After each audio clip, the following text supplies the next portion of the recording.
ગુજરાતમાં સ્થાનિક સ્વરાજની ચૂંટણીને લઈને જે ઉમેદવારો છે તેમણે ઉમેદવારી પત્રો ભર્યા અને ત્યારબાદથી જે ચૂંટણીની બેઠકો બિનહરીફ થવાનું જાહેર થયું છે ત્યારથી લઈને અત્યાર સુધી વિપક્ષી પાર્ટી અને સત્તાધારી પાર્ટી દ્વારા આરોપ પ્રત્યારોપ લગાવવામાં આવી રહ્યા છે। જેટલી બેઠકો બિનહરીફ થાય છે અને ભાજપ તેમાં જીતે છે ત્યારે વિપક્ષી પાર્ટી દ્વારા એવો આરોપ લગાવવામાં આવે છે કે અમારા જે ઉમેદવારો છે તેમને ડરાવી ધમકાવીને આ બેઠક બિનહરીફ કરવામાં આવી છે। જો કે હાલ આ સમગ્ર બાબતને લઈને એક ઓડિયો સામે આવ્યો છે, જે ઓડિયોમાં આ જે વિપક્ષી પાર્ટી દ્વારા આરોપ લગાવવામાં આવી રહ્યા છે તે કેટલાક અંશે સાચા હોય તેવું જણાઈ રહ્યું છે। આખો ઓડિયો ક્લિપ શું છે અને તેમાં શું આરોપ લગાવવામાં આવી રહ્યા છે, કોણ એ વ્યક્તિ છે જે કોંગ્રેસના ઉમેદવારને ધમકી આપી રહ્યું છે અને શા માટે આપી રહ્યું છે, આખી ઘટના વિશે વિગતે ચર્ચા કરીશું। નમસ્કાર, તમે જોઈ રહ્યા છો ચક્રવાત ન્યૂઝ, હું આપની સાથે હેમંત।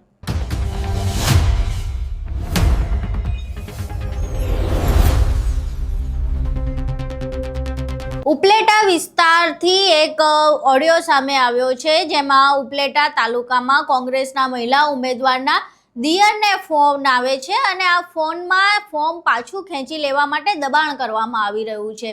જે ઉપલેટા તાલુકાના ખરચિયા બેઠકના કોંગ્રેસના મહિલા ઉમેદવાર છે સરોજબેન, તેમના દિયરને ફોન કરીને કહેવામાં આવે છે અને દબાણ કરવામાં આવે છે કે તારા ભાભીને કે ફોર્મ પાછું ખેંચી લે, નહીં તો તેમની જિંદગી બગાડી નાખવામાં આવશે।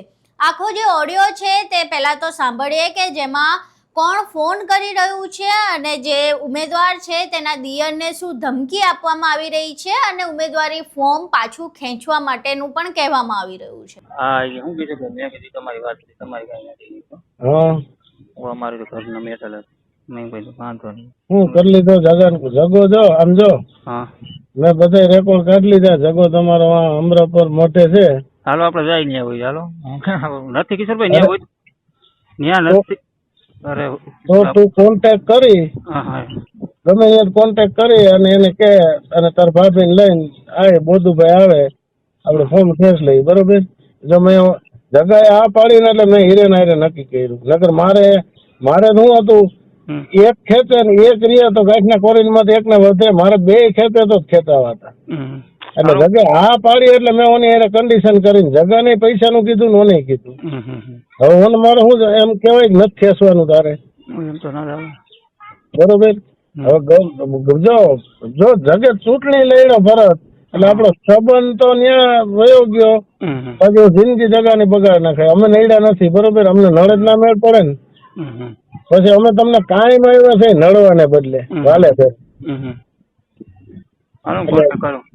ગમે એમ કરીને અડધી કલાકમાં નક્કી કરીને કે તારા ફેર હું મોટર લઈને આવું કે તો બોધુભાઈ ને મારી મોટર લઈને મોકલું, ત્યાં હોય તમે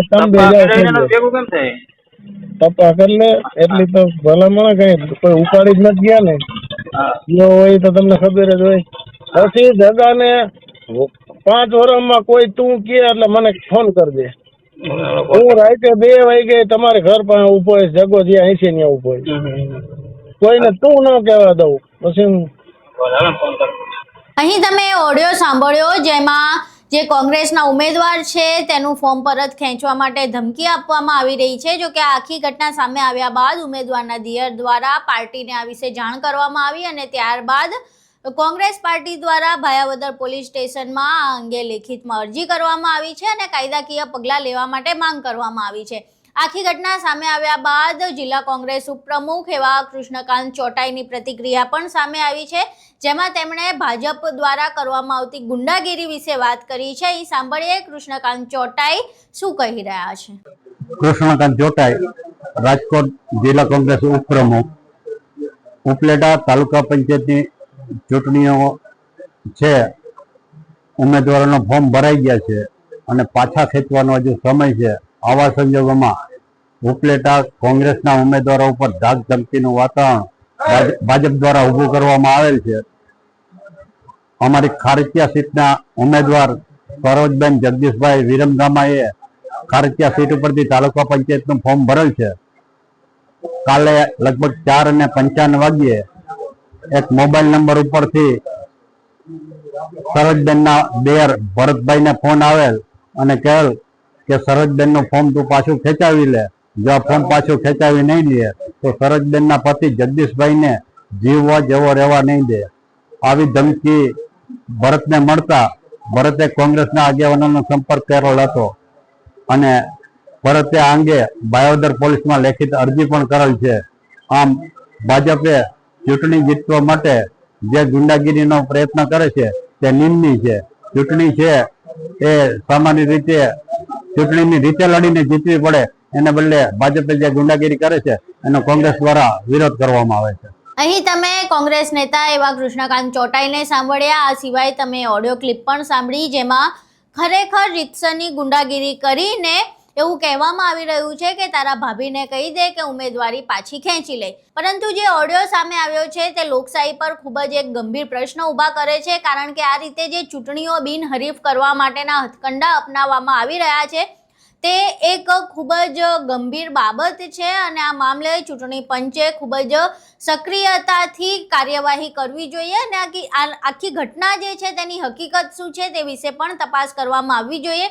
જો ખરેખર આ રીતે ભાજપ દ્વારા અન્ય પાર્ટીના ઉમેદવારોને ફોર્મ પરત ખેંચવા માટે આવી ધાક ધમકી આપવામાં આવી રહી હોય અથવા પૈસાની લાલચ આપવામાં આવી રહી હોય તો તે એક ખૂબ જ ગંભીર બાબત છે લોકશાહી માટે પણ અને ચૂંટણી પંચની કાર્યવાહી દરમિયાન તેમની જે ક્રેડિબિલિટી છે તેના માટે પણ આ ખૂબ જ ગંભીર બાબત છે. એટલે ચૂંટણી પંચે અને પોલીસ તંત્ર બંનેએ આ વિશે તપાસ કરવી જોઈએ કે આ જે ઓડિયો છે તેમાં કેટલી હકીકત છે અને શું ખરેખર ભાજપ દ્વારા આવો કોઈ પ્રયાસ કરવામાં આવ્યો છે કે કેમ. તમે આખો ઓડિયો સાંભળ્યો અને બાદમાં કોંગ્રેસ નેતાની પ્રતિક્રિયા પણ સાંભળી.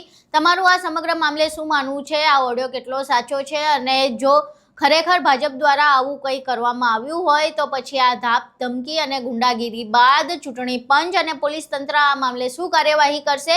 સ્થાનિક સ્વરાજની ચૂંટણીમાં જે બેઠકો બિનહરીફ થઈ રહી છે તેના વિશે તમારું શું માનવું છે? તમારા મંતવ્યો અમને કોમેન્ટ બોક્સમાં જરૂર જણાવજો.